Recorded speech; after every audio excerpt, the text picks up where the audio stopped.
അപ്പോൾ സംവിധായകനാകാൻ തന്നെയാണ് ഞാൻ മദ്രാസിൽ പോയത്.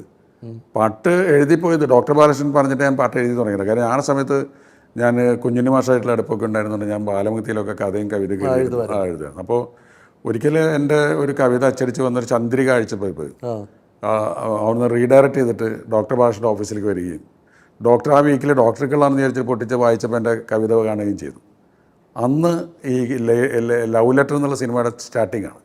എൻ്റെ അടുത്ത് ഞാൻ അടുത്ത പടത്തിൽ നീ 2 പാട്ട് എഴുതി. ഞാൻ പറഞ്ഞു എനിക്ക് പാട്ട് എഴുതി പരിചയമില്ല, കവിത എഴുതാൻ പറ്റുമെന്ന് പാട്ട് എഴുതാം, നീ നോക്ക് എന്ന് പറഞ്ഞു.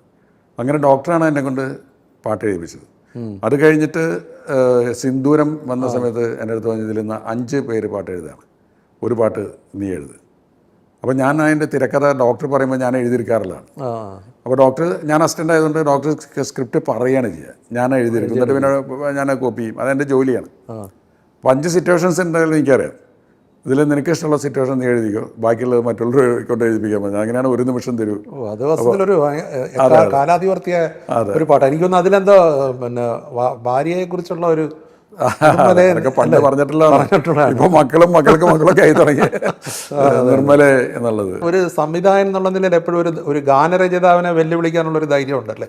ഇപ്പൊ ഒരു ഗാനരചയിതാവ് എത്തിയില്ലെങ്കിൽ ഞാൻ എഴുതിക്കോളാം എന്നൊരു ഫീൽ ഉണ്ടോ? അതെ അതെ അതെ. അല്ല, ഞാൻ ഗാനരചന ഞാനായിട്ട് നിർത്തിയതാണ്. എനിക്ക് വേണമെങ്കിൽ എപ്പോൾ വേണമെങ്കിൽ എഴുതാമല്ലോ. ഒരു ടി പി ബാലഗോപാലൻ വരയ്ക്കും ഞാൻ തന്നെ എഴുതിയത് ഓൾമോസ്റ്റ്. ആ സമയത്തുള്ള കളിയൽപ്പം കാര്യം, കിന്നാരം, അത് ആ സമയത്ത് ഗായത്രി ദേവി, എൻ്റെ അമ്മയൊക്കെ ഞാൻ തന്നെ എഴുതിയിട്ടുള്ളതാണ്. പിന്നെ ഞാൻ ഫിലിം മേക്കർ എന്നുള്ള നിലയിൽ ഞാനൊരു ചെറിയ സ്വാർത്ഥനാണ്. കാരണം എൻ്റെ സിനിമയിൽ ഒരുപാട് നല്ല ആളുകളുടെ കോൺട്രിബ്യൂഷൻ വേണമെന്ന് ഞാൻ ആഗ്രഹിക്കും. അതുകൊണ്ടാണല്ലോ ശ്രീനിവാസൻ വരണം, ലോഹിദാസിൻ്റെ എഴുത്ത് വേണം, രഘുനാഥ് പല്ലിയുടെ സ്ക്രിപ്റ്റ് വേണം, രഞ്ജൻ ബാബുവിൻ്റെ സ്ക്രിപ്റ്റ് വേണം എന്നൊക്കെ ആഗ്രഹിക്കുന്നത്. എനിക്ക് വേണമെങ്കിൽ ഇരുന്ന് എഴുതാം, പക്ഷേ ഞാൻ എഴുതിയാൽ അവർ എഴുതുന്ന അത്രയ്ക്കും അല്ലെങ്കിൽ അവരുടെ കോൺട്രിബ്യൂഷൻ കൂടി ഉണ്ടായാലല്ലേ സിനിമ നന്നാവുന്നത്. അപ്പോൾ അതുപോലത്തെ ഞാൻ ചിന്തിച്ചതാണ് നല്ല പാട്ടുകൾ. ഇപ്പം ഞാൻ എഴുതുമ്പോൾ എനിക്കറിയാം എൻ്റെ ലിമിറ്റുകൾ അറിയാം.